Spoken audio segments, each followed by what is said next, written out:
안녕하세요. 돌싱인 30대 여자입니다. 원래 친구랑 약속이 있었는데 갑자기 취소가 되면서 시간이 남았거든요. 그래서 제가 어쩌다 돌싱이 되었는지 얘기나 한번 해볼까 합니다. 두서가 없어도 재미로 들어주시면 좋겠네요. 남편하고는 대학 동기지만 사회인이 되고 나서야 가까워졌어요. 같은 회사는 아니지만 같은 업계에 있다 보니 처음엔 정보 공유 차원에서 서로 연락을 주고받곤 했는데 그러다 차 한잔하고 밥 한 끼 먹고 점점 데이트처럼 변해가더니 남편이 먼저 사귀자 하더라고요. 솔직히 남편이 저를 좋아하는 건가 싶어 긴가민가 하긴 했었는데 아무튼 당시에는 뭐 결혼을 전제로 만나보자는 것도 아니었고 그래서 가벼운 마음으로 그러자 했습니다. 그런데 그 연애가 무려 5년이나 이어졌고 어쩌다 보니 부부의 영까지 맺게 되었네요. 연애 기간이 짧지 않았던 만큼 주변에서는 저희가 당연히 결혼을 할 거라고 생각하는 눈치였지만 사실 저는 남편에게 이렇다 할 확신을 갖진 못한 상황이었어요.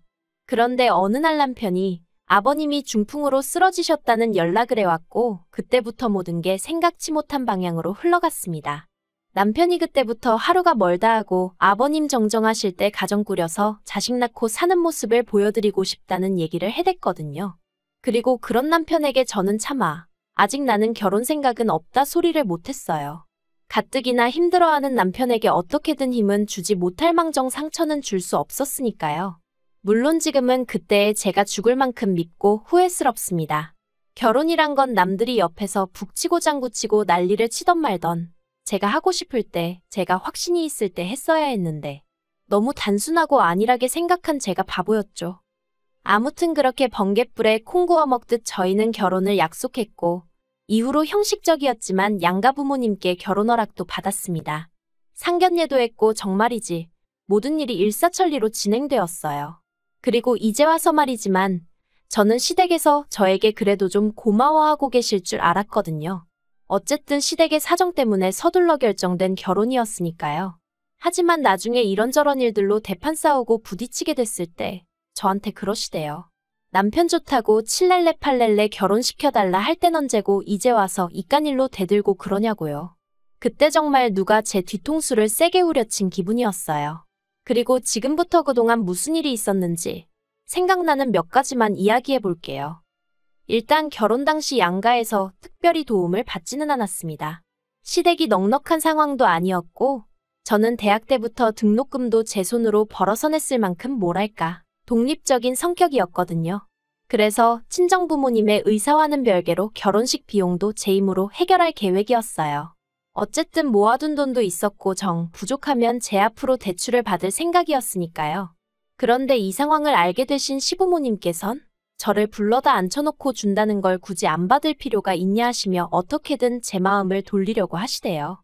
그리고는 구체적으로 친정에서 얼마까지 해주실 수 있는데 그러는 거냐며 차를 받아라 금을 받아라 아니면 통장에 현찰을 넣어달라고 해라. 정작 시부모님은 금반지 한 쌍 해주시는 게 전부셨으면서 이래라 저래라 하시는 게 부담스럽고 듣기 껄끄러웠네요. 그래도 별다른 싫은 소리는 안 했어요. 솔직히 시부모님과 부딪히고 싶지 않았고 그때만 해도 시부모님이 그저 좀 할 말 안 할 말 구분을 못하시는 분들이지 나쁜 분들이라곤 생각을 못했거든요. 그래서 그때도 또 아무 말이나 하시네 하며 한 귀로 듣고 한 귀로 흘렸죠. 그런데 막상 결혼을 하고 나니까 여자친구로서 시댁에 찾아뵐 때랑은 많이 다르더군요. 특히나 어머님께선 하루가 멀다 하고 저에게 전화를 하셔서는 남편이 잘 있는지 밥은 잘 먹는지 반찬은 뭘 해줬는지 시시콜콜한 일들까지도 알고 싶어 하셨어요.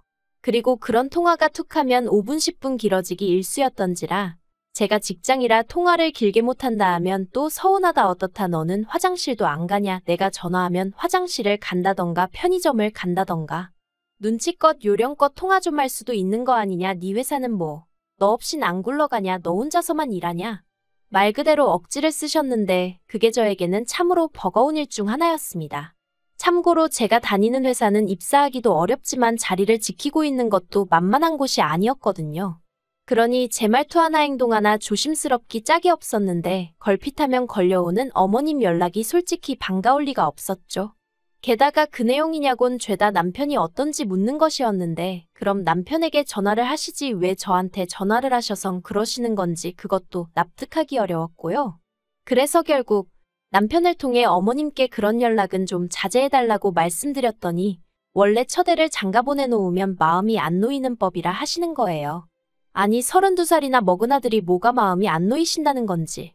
정말이지 여러 가지로 맞춰드리기 힘들었어요. 한 번은 이런 일도 있었습니다.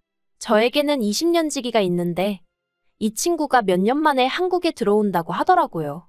그래서 저는 기쁜 마음으로 친구를 데리러 공항으로 향했습니다. 공항에서 둘이 아주 부둥켜 안고선 웃고 울고 드라마를 찍었죠. 아무튼 그리고 저희는 시내로 이동해 식사를 하기 시작했는데 그때 어머님한테 전화가 걸려왔어요. 이걸 받아마라 보나마나 별로 중요한 이야기는 아닐 것 같은데 싶었지만 그래도 사람 일이라는 게 또 모르잖아요. 혹시 아버님한테 무슨 일이라도 있으신가 하는 생각이 퍼뜩 들어 전화를 받았습니다. 그러자 어머님이 주위가 왜 이렇게 시끄럽냐 하시며 어디냐 누구랑 있냐 꼬치꼬치 물으시더군요. 그리고는 제가 친구랑 있다고 하니 저더러 효도할 시간은 없고 친구랑 노닥거릴 시간은 있냐 하시며 아버님이 중풍으로 누워 계시는데 하루에 한 번 문자건 전화건 드리는 게 당연한 거고 그리고 남편이 없어도 시댁에 와서 애교도 부리고 살갑게 좀 대해야 하는 거 아니냐며 일장연설을 하시는 거예요. 그리고 저는 그 일로 마음이 많이 상했던 게 사실입니다. 솔직히 연애 때부터 어머님 아버님을 뵀으니 두 분도 제 성격을 아실 만도 한데 그래도 하루가 멀다 하고 애교 좀 부려라. 살갑게 굴어라. 아니 딸이 아예 없으시면 제가 말을 하네요. 그런데 남편에게는 저랑 동갑내기인 여동생도 있거든요. 그리고 그 신우는 철딱서니가 없어서 그렇지 시부모님한텐 또 아양도 잘 떨고요. 그러니 거기서 재미를 좀 찾으시면 좋겠는데 안 되는 저한테도 신우처럼 하라 하시니 환장하겠던 거죠. 그래서 제가 그날 저녁 남편에게 어머님 때문에 힘들다고 했어요. 특별한 이유 없는 잦은 연락도 부담스럽고 내가 뭘 하는지 꼬치꼬치 물으시는 것도 불편하다고요. 그리고는 남편더러 당신이 중간에서 말 좀 잘해주면 안 되냐니까. 남편이 기껏 한다는 말이 자기가 무뚝뚝하니 제가 자기를 대신해서 좀 노력을 해달래요. 어이가 없어서 그럼 당신이 노력을 하는 게 맞지 않냐 했습니다. 하지만 남편은 자긴 일평생 이런 성격으로 살아와서 못 고친다며 제가 이해하라나요? 이건 무슨 벽하고 이야기하는 것도 아니고 더는 얘기도 하기 싫더라고요. 이후로 한 달쯤 지나 어머님 생신이었어요. 그래서 다 같이 레스토랑에 갔는데 저도 묵은 감정이 남아있어서 그랬는지 오히려 전보다 더 퉁명스럽게 있게 되더라고요. 솔직히 마음이 편치는 않았지만 저도 오죽하면 그러고 있었겠어요? 그러자 어머님도 짜증이 나셨는지 저더러 이러는 이유가 뭐냐, 뭐가 그렇게 골이 났냐 하고 물으시더라고요. 그리고 저는 이때다 싶어 솔직히 말씀드렸어요. 여러 가지로 어머님이 부담스럽다. 효도든 뭐든 알아서 하게 내버려 두시면 안 되겠냐. 그리고 제가 통화가 곤란하다 할 때는 정말 곤란해서 그런 거니 어머님이 좀 기다려주시라. 그런데 어머님 반응이 정말 황당했어요. 저더러 당신 아들 좋다고 결혼 전부터 얼굴 비추고 그러던 건 뭐냐 가식이었냐. 나는 네가 이럴 줄은 몰랐다. 이럴 거면 결혼은 왜 한다고 한 거냐. 어이가 없었죠. 어떻게 당신 편하신 대로 기억을 하고 계신가 싶어서요.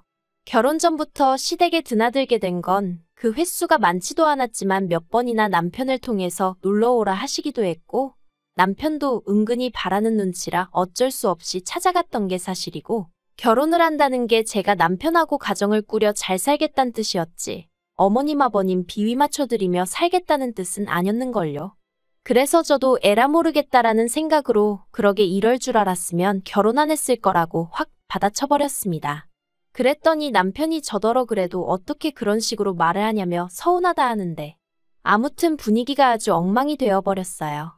그리고 이후로는 저도 더는 못 해먹겠다는 생각에 그냥 되는 대로 했죠. 일부러 못하려고 하지도 않았지만 어떻게든 잘해드리려는 노력도 안 했거든요. 그냥 남들 하는 만큼만 딱 그만큼만 어디 가서 욕먹지 않을 만큼만 하자 그렇게 태도를 달리하게 되더라고요. 그리고 그렇게 결단을 내리고 나니 어머님 아버님은 어떠셨는지 몰라도 저는 속이 편했어요. 어머님 아버님이 뭐라고 하시건 한 귀로 듣고 한 귀로 흘려버릴 여유도 생겼으니까요.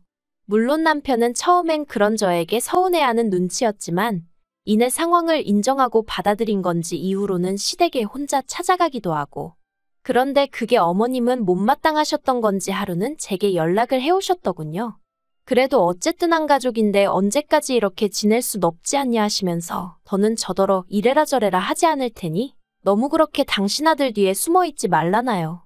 솔직히 이게 사과인지 뭔지 싶었지만 그래도 이마저 모른 척하는 건 도리가 아닌 것 같았어요. 그래서 알겠다 하고 다시 한번 잘 지내보자 한 게 작년 가을이었네요. 그런데 시쳇말로 첫 끝발이 개끝발이라고 하죠. 그 말이 딱이더라고요. 결정적으로 제가 어머님이고 남편이고 오만정이 떨어지게 된 건 올해 초 제가 임신을 했었어요. 몸이 그렇게 힘들지 않아서 출산휴가는 최대한 늦게 쓸 생각이었고요. 그래서 그날도 평소와 다름없이 회사에 출근해 일을 하고 있었는데 어머님한테 다급한 연락이 왔어요. 아버님 상태가 평소와 다르다며 당장 집에 오라는 연락이었죠. 그래서 서둘러 바로 시댁으로 향했어요. 그런데 제가 올라탔던 택시가 뒷차에 받치고 말았습니다. 제가 피하고 말고 할 수 있는 일이 아니었지요.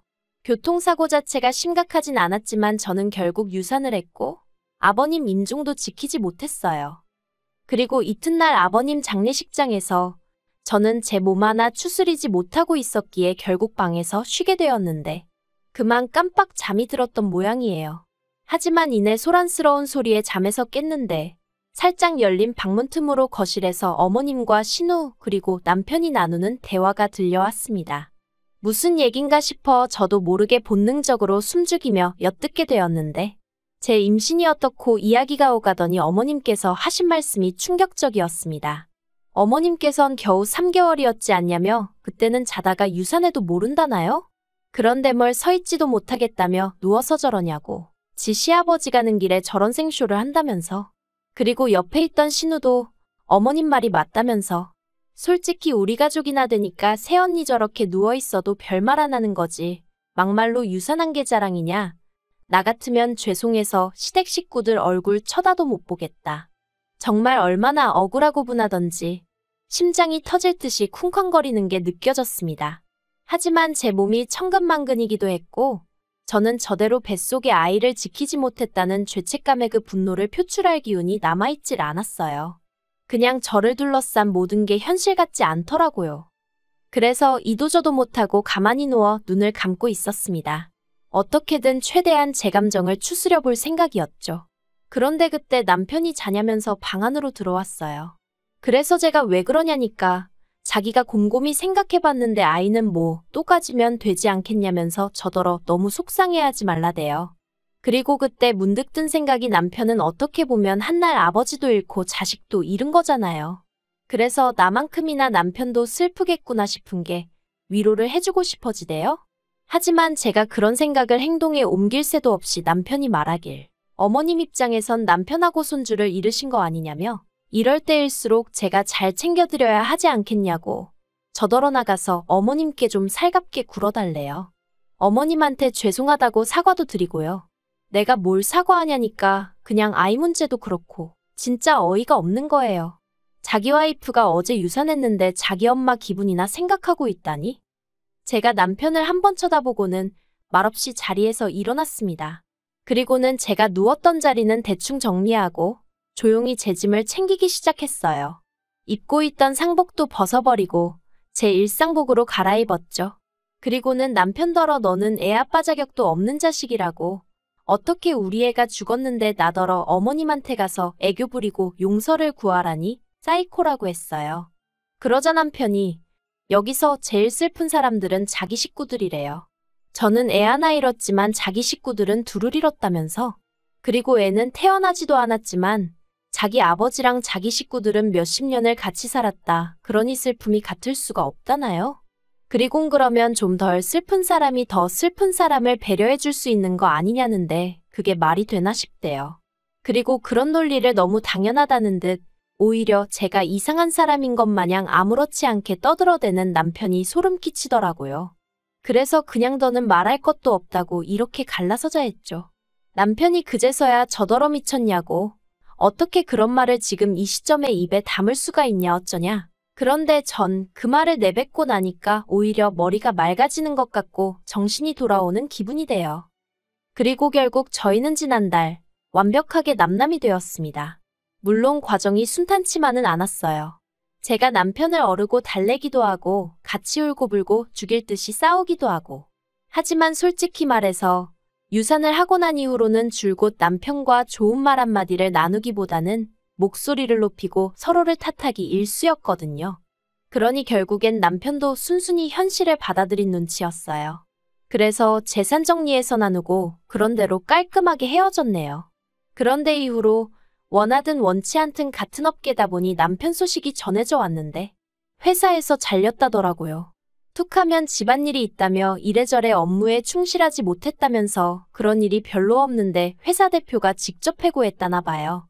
어머님이랑 신우랑 같이 살 것 같다는 얘기까진 들었었는데 결국 그 둘이 남편 앞길을 막았구나 싶기도 하고 하마터면 저게 내가 될 수도 있었다 생각도 들고 그래도 따로 연락은 안 했어요. 괜히 미련이라도 남은 것처럼 보일까 봐서요. 아무튼 뭐 어떻게 이야기를 끝내야 하나 싶은데 솔직히 중간에서 제대로 자기 역할을 못한 남편이 제일 등신이긴 했지만 자기 기분만 중요하고 남이 괴로워하건 슬퍼하건 그런 건 안중에도 없는 어머님만 없었더라면 이렇게 이혼까지 하게 됐을까 싶기도 하네요. 그리고 제가 얼마나 마음이 넓고 그런 사람은 아니다 보니 남편이건 시댁 식구들이건 잘 지냈으면 좋겠다 그런 생각도 없습니다. 잘 지내든 말든 관심 없고요. 그냥 앞으로 제 인생 발목 잡는 일이나 없었으면 좋겠다는 생각뿐이에요.